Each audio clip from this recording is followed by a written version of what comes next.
discussion, Professor Manoj Kumar Jha. शुक्रिया सभापति महोदय, आपका बहुत बहुत धन्यवाद कि आपने महामहिम के अभिभाषण के धन्यवाद प्रस्ताव पर मुझे बोलने का मौका दिया। सभापति महोदय, दिक्कत ये है कि उनसे जिनसे होती है इंसान को हमेशा तकलीफ, वो समझते हैं कि वो असल अक्ल वाले हैं।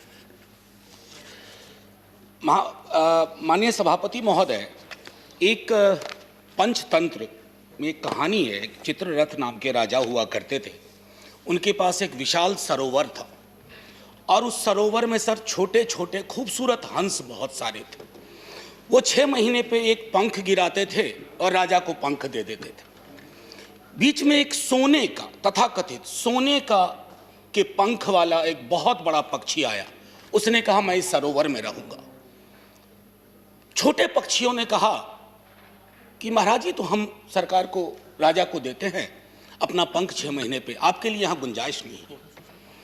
वो सोने के तथाकथित पंख वाला पक्षी वो पहुंच गया राजा के पास। उसके सिपाही सलारों को कहा कि देखो, ये तो तुम्हारी बात नहीं मान रहे हैं और कब्जा करके बैठे हुए हैं सरोवर पे। राजा ने अपने सिपाही भिजवा दिए, सारे हंस मार दिए सर। और वो जो सोने के तथाकथित पक्षी, बड़ा विशाल पक्षी था सर, वो भी उड़ गया। मैं इसका संदर्भ छोड़ता हूं अपनी सरकार पर, सत्ता प्रतिष्ठान पर। अभी जमेगा, इंतजार करिए, अभी जमेगा। हमारे यहाँ बिहार में कहते हैं कि दूध में जोड़न ढंग से पड़े तो दही बढ़िया जमता। अभी जोड़न डाला नहीं है। माननीय सभापति महोदय, मैं अपने इस कथन को चंद खंडों में रखूंगा। पहला खंड होगा कि महामहिम के अभिभाषण का संदर्भ, उसका ऐतिहासिक महत्व क्या है। दूसरा, लोकतंत्र में आंदोलन की क्या भूमिका होती है। तीसरा, पीसफुल असेंबली के साथ कोई भी लोकतांत्रिक मुल्क कैसे डील करे। चौथा, आंदोलनों के और लॉ मेकिंग के बीच का क्या ताल्लुक है। और पांचवा, कि रिप्रेशन की कहां तक इंतहा होती है। सर, लोकतंत्र के 3 स्तंभों के बारे में हम सब जानते हैं। चौथे स्तंभ के बारे में तो मैं बोलूंगा भी नहीं। अगर वैसे आपके दोस्त हों जिस चौथे स्तंभ पर कि एक बड़ी धारा पर आप निर्भर हैं, तो आपको दुश्मन की जरूरत नहीं है। वो दोस्त ही आपका काम तमाम कर देंगे। वो क्या करते हैं, दिन भर कुछ भी मामला हो, लोग दुख में हो, लोग संकट में हो, लोगों की मौत हो रही हो, और शाम में चलाएंगे खालिस्तानी एंगल ऑफ किसान आंदोलन। सर, मैं कॉलेज का विद्यार्थी था। हमने देखा है कि पंजाब और पूरे मुल्क ने क्या भुगता है। हम सब सर, आप तो सक्रिय राजनीति में थे सर। सक्रिय राजनीति में आपने देखा कि पूरे देश ने, हमने सिर्फ प्रधानमंत्री नहीं खोया, हमने हजारों लाखों जानें गंवाई। कुछ तो सीखें इतिहास से। इतिहास दोहराता नहीं है, लेकिन इतिहास प्रेरणा देता है, इतिहास निर्देश देता है, और हम उन निर्देशों को सुनना नहीं चाह रहे। शाम ढले, खालिस्तानी जमा हो गए, पाकिस्तानी जमा हो गए, टुकड़े टुकड़े गैंग जमा हो गए, नक्सली जमा हो गए, माओवादी जमा हो गए। सर, सबसे बड़ा टुकड़ा टुकड़ा गैंग वो है जो अपने भारत माता की संतान की पीड़ा को करुणा से ना समझे, दंभ से देखे, गुरूर से देखे। दंभ और गुरूर लोकतंत्र की जुबान नहीं है। सर, आप लोग कहते हो, आप बहुत लोग नहीं, कुछ आपके मंत्रीगण हैं, माननीय सभापति महोदय, वो 303 कहते हैं कि 303 का आंकड़ा है। सभापति महोदय, इस सदन ने, इतिहास ने इससे बड़े आंकड़े देखे हैं। कहां बिला गए, कहां गुम हो गए, किसी को पता नहीं। आंकड़े नहीं इतिहास तय करते हैं, आंकड़ों के पीछे की संजीदगी और संवेदना इतिहास तय करती है। आपका हाई पॉइंट क्या है, आपका लो पॉइंट क्या है। आप फेल हो रहे हैं उसमें। और लाइटर मैन में कहूं, 303 नाम का एक राइफल हुआ करता था सर, उसकी सर्विस समाप्त हो गई है। 303 उसकी सर्विस समाप्त हो गई है। सर, मैं एक चीज और कह करके फिर मूल बिंदु पे आऊंगा। मैकबेथ से बहुत चीज हम सीखते हैं। शेक्सपियर ने ना जाने अद्भुत चीज लिख दी है। टेम्परेंस बहुत जरूरी है सत्ता प्रतिष्ठान में। कद तब बढ़ता है जब पद की गरिमा को आप समझते हैं। Boundless intemperance in nature is tyranny. It has been the untimely emptying of happy throne and fall of many kings. Intemperance अगर आपके स्वभाव में आ जाए तो सर इसने कितने सिंहासन खाली करवा दिए, कितने राजाओं की घर वापसी करवा दी। थोड़ा सनद रहे, थोड़ा ध्यान रहे। Please. बोलो। That is not acceptable. माननीय सभापति महोदय, एक हल्के स्वर में एक बात कहना चाहता हूं। सेंट्रल हॉल का जिक्र जयराम रमेश जी कर रहे थे। वहां जब बैठता हूं ना तो दल से ऊपर लोग सोचते हैं। कई हमारे भाजपा के मित्रों ने पूछा कि क्या इस आंदोलन का स्वरूप क्या है, कैसे खत्म होगा। दिक्कत है कि सेंट्रल हॉल में तो आप पूछ लेते हैं, सदन में आप जुबान नहीं खोलना चाहते। मैंने पिछली बार जब यह बिल आया था कहा था कि दलों के दायरे और उस विप से ऊपर निकल करके देखिए, किसान देख रहा क्योंकि उसने विप जारी कर दिया है और उसके विप को अगर आप नहीं सुन रहे हैं तो पता नहीं। लोकतंत्र में तो हम सुनते थे कि सुनना और सुनाना दोनों लोकतंत्र की अद्भुत कला होनी चाहिए। आप सुनाने में यकीन करने लगे हैं, सुनना आप भूल गए हैं। खास करके इस टर्म में तो बिल्कुल ही भूल गए हैं। एनीवे सर, माननीय सभापति महोदय, राष्ट्रपति जी के अभिभाषण का एक ऐतिहासिक संदर्भ होता है। हम सब जानते हैं कि सरकार स्क्रिप्ट तैयार करती है। बीते 29 जनवरी को जब महामहिम का अभिभाषण हुआ था, हम में से 19 दलों ने उसमें शिरकत नहीं की थी। माफी के साथ कहता हूं, कष्ट भी हुआ था क्योंकि एक बहुत महत्वपूर्ण ओकेजन होता है। लेकिन माननीय सभापति महोदय, माननीय राष्ट्रपति जी का अभिभाषण जब समकालीन यथार्थ से, दुख और दर्द से, रंजो गम से मीलों दूर खड़ा हो तो कैसे शामिल हो जाए। माननीय सभापति महोदय, बड़ी मुश्किल होती है। सिंघू बॉर्डर, टिकरी बॉर्डर, गाजीपुर, और ये तो 3 महत्वपूर्ण केंद्र हैं छोटे छोटे हलकों में। अभी बिहार में नेता प्रतिपक्ष तेजस्वी जी और पूरे कम्युनिस्ट पार्टी और कांग्रेस पार्टी के साथियों ने मिलकर के मानव श्रृंखला बनाई, तो पूरे देश में कहीं ना कहीं चर्निंग हो रही है। और इस चर्निंग के पीछे का साक्ष्य क्या है? प्लीज। मैं एक आग्रह करूंगा सभापति महोदय, मैंने आज तक अपने सदन में कभी भी किसी पर टीका टिप्पणी नहीं की है, तो सदन की बहस में टीका टिप्पणी नहीं होनी चाहिए, बस इतना आग्रह है। सर, हमने तो वो इतिहास भी देखा है कि एक पार्टी जो 2 सीट पर सिमट गई थी वो कहां पहुंच गई आज। इसलिए ये इस चक्कर में ना पड़ा जाए। एनीवे सर, महामहिम के अभिभाषण को पढ़ने के बाद पहला ख्याल आया कि कहीं पर कहूं या अनकहीं पर बोलूं। जो कही गई बात, अब उसके बारे में मैं थोड़ा पहली चीजें कहता हूं। My government holds in high steam the values of democracy and sanctity of the constitution। संभवतः पेज 7 पैरा 25 होना चाहिए, मेरी मेमोरी अगर सर्व करती है सही। Yes, para 25। अब इसको सर व्यापक संदर्भ में देखना होगा कि my government values of democracy and sanctity of the constitution. हमने हाल के दिनों में जो भी देखे हैं वो संविधान से इतर देखा है। और वैल्यू ऑफ डेमोक्रेसी सर सिर्फ एक रेटोरिकल वैल्यू नहीं है। माननीय सभापति महोदय, मैं आपको कोट करना चाहता था लेकिन आगे रखा था, लेकिन अभी जहन में आ गया। Recently you have said nationalism and patriotism is not simply sloganeering Bharat माता की जय, जय हिंद या Jana Gana Mana. No sir, the greatest act of patriotism is speak about the well being of the nation.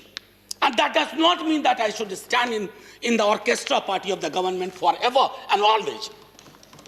You have not done it when you were in a position. We shall not do it when we are in a position. We'll support you. समालोचना करेंगे, लेकिन आप ये नहीं उम्मीद करेंगे कि आपके खिलाफ का हर एक शब्द, हर एक लफ्ज देशद्रोही है। मैंने पहले सदन में कहा था, सर एक मशीन बनवाइए, कोरोना की वैक्सीन तैयार हुई, एक मशीन बनवाइए कि किसके अंदर देशभक्ति का पारा कितना है।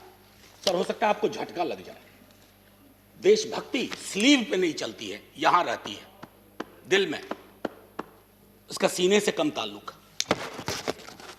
एनीवे सर, मैं आपको इसलिए कोट किया। और एक और इंटरेस्टिंग चीज सर, अभी बंगाल में चुनाव है, तो पेज नंबर 26 पैरा 91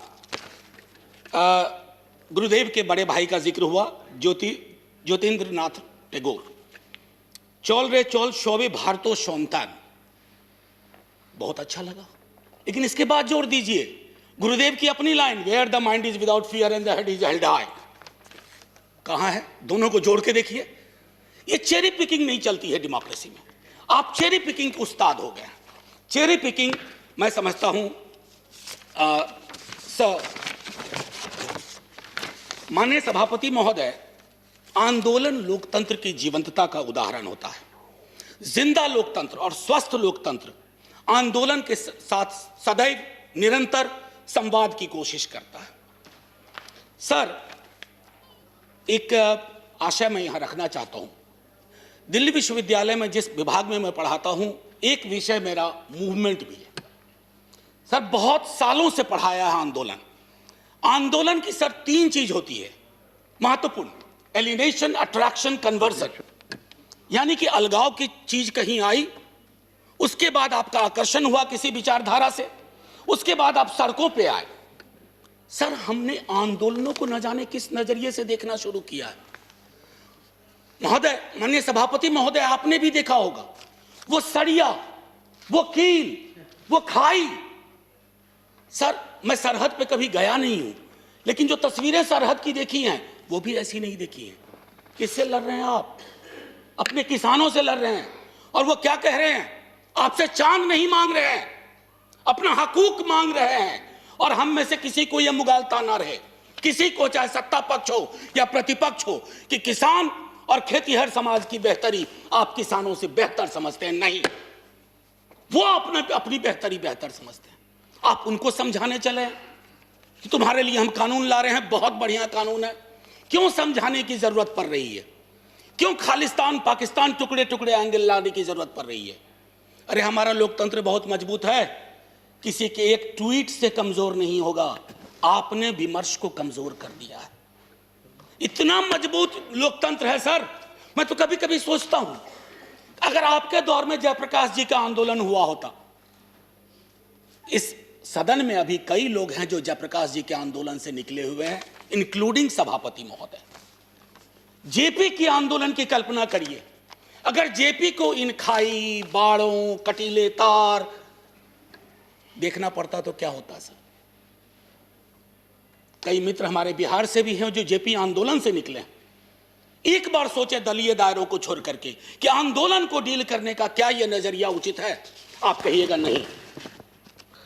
सर, मैं पहले भी इस सदन में कह चुका हूं। आप कहते हैं 11 दौर की बातचीत हुई है। दिक्कत क्या है ना सर, किसी भी सत्ता प्रतिष्ठान में एकालाप और वार्तालाप का फर्क समझना चाहिए। There is a difference between monologue and dialogue. आपके साथ दिक्कत है कि आप मोनोलॉग को डायलॉग का कपड़ा पहनाते हैं। ऊपर से मैंने माननीय मंत्री महोदय को सुना जो वार्ता में थे, उन्होंने कहा कि हमने ये दिया, हमने वो दिया, हमने ये दिया। सर, लोकतंत्र में खैरात की जुबान नहीं होती है। आप देने वाले कौन होते हैं, हम देने वाले कौन होते हैं? अरे, दे तो वो रहे हैं, 303 का आंकड़ा उन्होंने ही दिया आपको, और आगे के 3 और 0 कब उड़ा जाए ये भी वही तय कर देंगे। इसलिए ये जुबान बंद करिए, एकालाप और वार्तालाप के बीच की दूरी को खत्म करिए। सर, मैं पहले भी इस सदन में कह चुका हूं कि देश कागज पर बना नक्शा नहीं है। देश सिर्फ सेना, पुलिस के जवान, जनगण मन, वंदे मातरम नहीं है। देश रिश्तों से बनता है सर, और आपने रिश्तों को रिसा दिया है, रिसा दिया है। जब तक आप इस बात को नहीं समझेंगे कि मुल्क रिश्तों से बनता है, आपने कितने रिश्ते खत्म कर दिए। अरे, सरकारें पुल बनाने के लिए लाई जाती हैं, चाहे नदियों पर पुल हो या रिश्तों का पुल हो। आपने तो पुल के बदले दीवारें खड़ी कर दी, वो भी कटीली। सीए का आंदोलन हुआ, नागरिकों को नागरिक के खिलाफ खड़ा कर दिया। अब तो कमाल है, मैं तो आपके समाजशास्त्र के ज्ञान से भी चकित हूं कि जिस दिल्ली पुलिस के जवान को आप किसान के खिलाफ खड़ा कर रहे हैं, कभी दिल्ली पुलिस का सोशल प्रोफाइल देख लीजिए। इन इलाकों से जिन इलाकों में यह आंदोलन ज्यादा प्रबल है, वहां का एक बच्चा सरहद पे रहता है, एक बच्चा पुलिस में रहता है और एक बच्चा खेत में रहता है। आप इन बच्चों को वो जायदाद के लिए नहीं लड़ रहे, आपने उन्हें भिड़ा दिया। कहीं तो सोचिए, विराम दीजिए। इसलिए मैं कहता हूं, अवतार सिंह पाश की एक कविता कहूंगा, यदि देश की सुरक्षा यही होती है कि बिना जमीर जमीर होना जिंदगी के लिए शर्त बन जाए। कितना वक्त है सर? नहीं, आपका 18 मिनट अलाटेड टाइम है जी, आपने ऑलरेडी 17 मिनट्स दिया। ओ सर सॉरी, 2 मिनट दे दीजिए बस। 2 मिनट दीजिए। जी सर, आंख की पुतली में हाँक के सिवा कोई शब्द ना हो। आपको सिर्फ हाँ चाहिए आंख की पुतली में, चाहे वो कितनों भी अश्लील हो। पाश कहते हैं, मैं नहीं कह रहा। और मन बदकार पलों के समक्ष हमेशा झुका रहे, तो हमें देश की सुरक्षा से खतरा है, देश को अपनी सुरक्षा से खतरा नहीं है। यह फर्क आपको समझना होगा।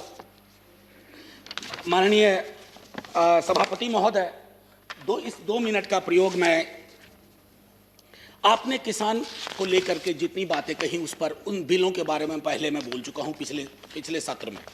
मैं सिर्फ इतना कहना चाहूंगा कि बिहार में एमएसपी 2006 में खत्म की गई। बिहार के किसान की आय के बारे में आपको मैं आंकड़ा दूं उचित नहीं होगा, आपके पास आंकड़ों का भंडार है, आप तो आंकड़े तैयार कर लेते हैं, बल्कि कभी कभी पका भी लेते हैं प्रेशर कुकर में। मैं सिर्फ इतना कहूंगा कि आप बिहार के मॉडल को, हम तो सोच रहे थे कि बिहार को, आप ही की सरकार को दोष नहीं दे रहा हूं, बीती कई सरकारों ने बिहार को लेबर सप्लाई का स्टेट बना के रख दिया है। हमारा काम है मजदूर भेजना पूरे देश में, और हमने कोरोना के काल में वो सब देखा है। हम तो सोच रहे थे कि हमारे बिहार का किसान, हालांकि किसान नहीं रहा, वो खेतीहर मजदूर हो गया। हम सोच रहे थे कि उन्हें भी पंजाब हरियाणा की तरह। सर, आपने क्या किया? वो मॉडल आप चाह रहे हैं पंजाब हरियाणा में हो, बिहार की तरह हालात हो जाए। कभी कभी मुझे इस बात का अंदेशा होता है कि संसद का भी वर्ग चरित्र बदल गया है। अभी संसद में किसान और किसानी समाज से आने वाले लोग अगर होते, आप इतनी आसानी से बुलडोज नहीं कर पाते। मेरे स्वयं के नेता, कई मसले ऐसे आए, लालू प्रसाद जी, उन्होंने यह तय किया, और आपके भी लोग थे, आप उनको भूल चुके हैं, जिन लोगों ने खड़ा होकर के कहा कि यह हम नहीं होने देंगे। सर, अभी भी आपकी रीढ़ किसान और किसानी ही है। ये जो 303 का आंकड़ा आ रहा है ना सर, किसी के कोल्ड स्टोरेज से नहीं आ रहा है, किसी के गोडाउन से नहीं आ रहा है। 303 के आंकड़े को एक बार सर, और मैं इससे पहले कि जय हिंद कहूं, मैं माननीय सभापति महोदय अभी भी हाथ जोड़ के सरकार से आग्रह करूंगा। इतिहास में ऐसे क्षण आते हैं जब आप दुविधा में होते हैं। प्लीज, आपके माध्यम से रिक्वेस्ट कर रहा हूं, हाथ जोड़ करके आप दर्द समझिए किसानों का। सर, पूस की सर्द रातों में, माघ की सर्द रातों में सड़क पर रहना आसान नहीं होता। पानी बंद कर दिया गया, शौचालय बंद कर दिए गए। सर, इस तरह के पोजीशन, इस तरह का अग्रेसिव पोस्चर हमने तो अपने कुछ पड़ोसी मुल्कों के लिए भी नहीं सुना, जो अंदर तक आ गए। सर, लाल आंखें वहां होनी चाहिए, कहां हम आंखें लाल कर रहे हैं। ये किसान आपके हैं, ये किसान मेरे हैं। अगर एक दिन इन्होंने हड़ताल कर दी, एक दिन तय कर लिया कुछ नहीं, सर, संसद बंद हो जाएगी, सरकारें बंद हो जाएंगी, क्या होगा पता नहीं। इससे पहले कि मैं कहूं जय जवान, जय किसान और जय हिंद, माननीय सभापति महोदय, मैं बस सर 1 मिनट का और वह दीजिए, 30 सेकंड। मैंने कभी ऐसा किया नहीं, लेकिन आज इतनी सारी चीजें थी। कई लोग इसमें हेरोल्ड लास्की को प्रयोग करते हैं, कहते हैं, कोट करते हैं। उन्होंने कहा था कि लिबर्टी के मसले पर you need to find the government accountable time and again, that's the test of the democracy, but we have failed. किसानों को ही हमने फेल नहीं किया है। और आखिरी सर, इजाजत हो तो तरन्नुम में, नहीं तो यूं ही, मैं भी खाइफ नहीं तख्ताएदार से, मैं भी मंसूर हूं कह दो अगियार से, क्यों डराते हो जिंदा की दीवार से, जेल, जिंदा जेल। जुल्म की बात को, जहल की रात को मैं नहीं मानता, मैं नहीं जानता। Thank you sir. जय जवान जय किसान।